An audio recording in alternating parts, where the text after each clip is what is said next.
High বন্ধুরা, welcome back to my channel travel with Riddhanga. আমি পিয়ালি তোমাদের বান্ধবী নিয়ে চলে এসেছি আরও একটা ব্লগ। আজকের ব্লগে আমি তোমাদের ঘুরে দেখাবো আমাদেরই এলাকা হাওড়া ডিস্ট্রিক্টের বালি এলাকায় অবস্থিত রাসবাড়ির রাস পূর্ণিমার একটি মেলা বসে। সেই মেলারই কিছু মুহূর্ত তোমাদের সামনে তুলে ধরবো এই ভিডিওর মাধ্যমে। ভিডিওটা ভালো লাগলে লাইক কমেন্ট শেয়ার করে দিও, আর আমার চ্যানেলটাকে অবশ্যই সাবস্ক্রাইব করে দিও। রাস পূর্ণিমা হয়ে গেল, বেশ কয়েকটা দিন কেটে গেল। আজকে আমরা রাসবাড়ির রাস পূর্ণিমার মেলা দেখবো বলে চলে গেছিলাম। আর এই রাস পূর্ণিমার মেলাটা কিন্তু 15 দিন যাবত এই মেলাটা অনুষ্ঠিত হয়। আর এই মেলা দেখবো বলেই আমরা একটু ভিড় কাটানোর জন্য মেলার বেশ কিছুদিন পরেই আমরা কিন্তু এই মেলা দেখবো বলে গিয়েছিলাম।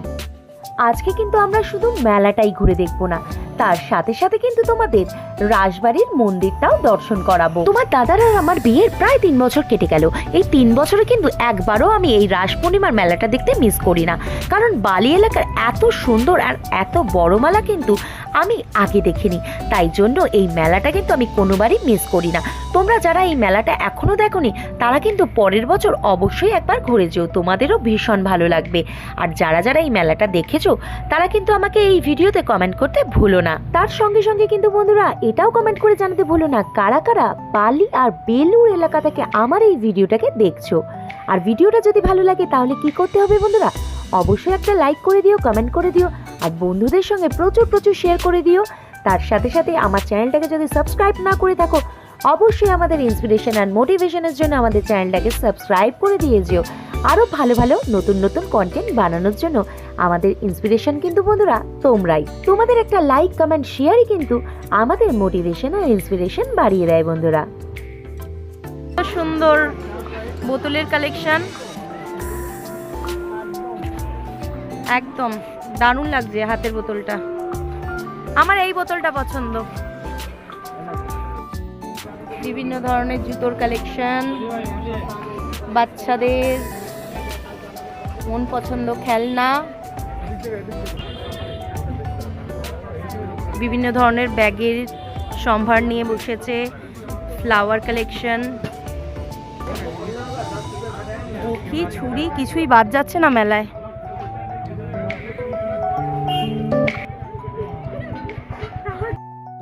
লোহার সব রকম জিনিস আছে। গোটা গোটা মাংস দিলাম, দেখো গোটা গোটা মাংস। বালির এই রাসমেলায় এমন কিছু নেই যেটা খুঁজলে তুমি পাবে না। টেরাকোটার জিনিস থেকে আরম্ভ করে বিভিন্ন ধরনের গাছ, ফ্লাওয়ার ভাস, ফ্লাওয়ার, বিভিন্ন ধরনের বাচ্চাদের এন্টারটেনমেন্টের খেলাধুলার জিনিসপত্র, খাওয়া দাওয়ার ভ্যারাইটিস সম্ভার, সব কিছুই এই মেলায় তোমরা পেয়ে যাবে। 8 থেকে 80 আমরা বেশিরভাগ মানুষই কিন্তু পছন্দ করি মেলা ঘুরতে। আর এই মেলাতে কিন্তু হরেক রকম মালের সম্ভার, আর এই হরেক রকম জিনিসের মধ্যে নিজেদের গা ভাসিয়ে দিতে কিন্তু আমরা বেশ অনেকেই পছন্দ করি, বিশেষ করে আমরা মেয়েরা। হরেক রকম কানের, হরেক রকম ঘরের জিনিসপত্র এইসব দেখে ভীষণ লোভ লাগে আমাদের। আর লোভ সামলাতে না পারে বেশ কিছু শপিংও করে ফেলি এই মেলা থেকে। আমরা এই মেলাগুলোতে ঘুরতে যাই, খাওয়া দাওয়া করি, অনেক অনেক জিনিসপত্র কিনে আনি। তবে বন্ধুরা তোমাদের উদ্দেশ্যে আরও একটা কথা বন্ধুরা, আমরা এই মেলাতে শুধুমাত্র এন্টারটেনমেন্টের জন্য গিয়ে থাকলেও কিছু মানুষের রুজি রুটি কিন্তু এই মেলা থেকেই উপার্জিত হয়। তাই জন্য আমরা যদি এই মেলাগুলোতে ঘুরতে না যাই, গিয়ে খাওয়া দাওয়া না করি, কিছু কেনাকাটা না করি, তাহলে কিন্তু অনেকেরই রুজি রুটি বন্ধ হয়ে যাবে। তাই জন্য আমাদের কম বেশি বাচ্চাদের নিয়ে অবশ্যই মেলায় একবার হলেও ঘুরতে যাওয়া উচিত।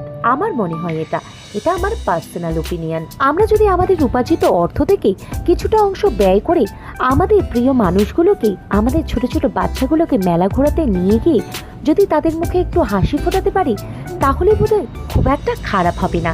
তার সাথে সাথে সেই সমস্ত মানুষগুলোর মুখেও কিন্তু আমরা দুমুঠো অন্ন তুলে দিতে পারবো, যারা এই মেলা থেকেই উপার্জন করে সারা বছর সঞ্চয় করে রাখে এবং সারা বছর তারা এই উপার্জিত অর্থ দিয়ে সংসার চালায়। কি সুন্দর ট্যাক্সি!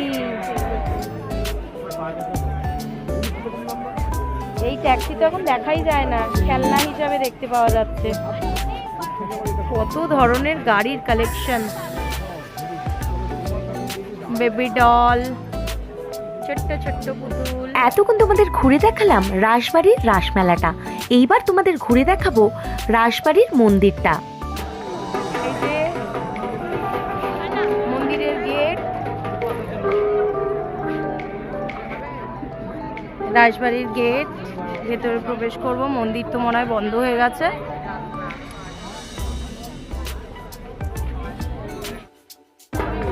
এই যে মন্দিরের গেট,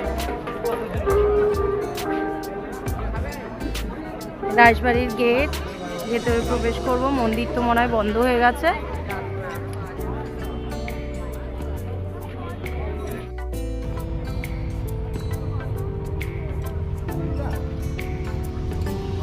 রাত্রি 9টা যেহেতু বাজে, মন্দির বন্ধ হয়ে গেছে, এবার গেটও বন্ধ হয়ে যাবে, তাই জন্য আমরা বেরিয়ে পড়ছি। মেলা ঘুরতে ঘুরতে কখন যে রাত্রি 9টা বেজে গেছিল মাথায় ছিল না। মন্দির বন্ধ হওয়ার সময় হয়ে গেছিল, তাই জন্য মন্দিরের সমস্ত লাইট অফ করে দেওয়া হয়েছিল। আমরাও বেরিয়ে পড়লাম মন্দির চত্বর থেকে বাইরে, এসে সোজা দাঁড়ালাম একটি ঘুগনির দোকানের সামনে। হাতে নিয়ে নিলাম গরম গরম ঘুগনি। খাও না।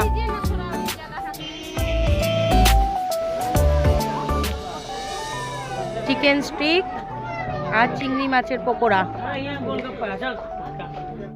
এই যে এখন আমরা মেলাতে জিলিপি কিনছি, বাদাম কিনছি। এই যে গরম গরম বলা যায় না, আগুন নেবানো, তাই এখন ঠান্ডা হয়ে গেছে জিলিপি। এই জিলিপি কিনছি, বাদাম কিনলাম, গরম গরম বাদাম। 250 টাকা, তাই তো? বাদামও 250 টাকা।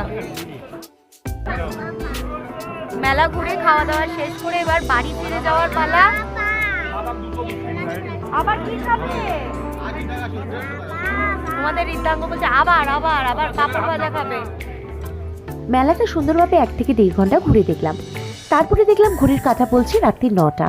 মন্দির চত্বরও বন্ধ হয়ে গেছে। রাত্রিরে কিছু খাওয়া দাওয়া সেরে নিলাম। তারপরে বাইক ছুটে বাড়ি ফেরার পথে কিনে নিলাম আমাদের প্রয়োজনীয় কিছু জিনিস আর তোমাদের ঋদ্ধাঙ্গ শোনার পছন্দের কিছু খেলনা। ভিডিওটাকে আর বড় না করে বন্ধুরা এখানে বিদায় নেব। আবার নতুন ভিডিওর সঙ্গে খুব তাড়াতাড়ি হাজির হয়ে যাব। ততক্ষণের জন্য সবাই ভালো থেকো, সুস্থ থেকো। আর আমার চ্যানেলটাই নতুন হয়ে থাকে, চ্যানেলটাকে সাবস্ক্রাইব করে দিও। ভিডিওটা ভালো লাগলে লাইক কমেন্ট শেয়ার করে দিও। তবে বিদায় নেওয়ার আগে রাধা গোবিন্দের দর্শন করাবো না, তা কি করে হয়? নতুন রাধা গোবিন্দের দর্শন দিয়ে এই ভিডিওটা শেষ করছি। হরে কৃষ্ণ, সবাই ভালো থেকো, টাটা।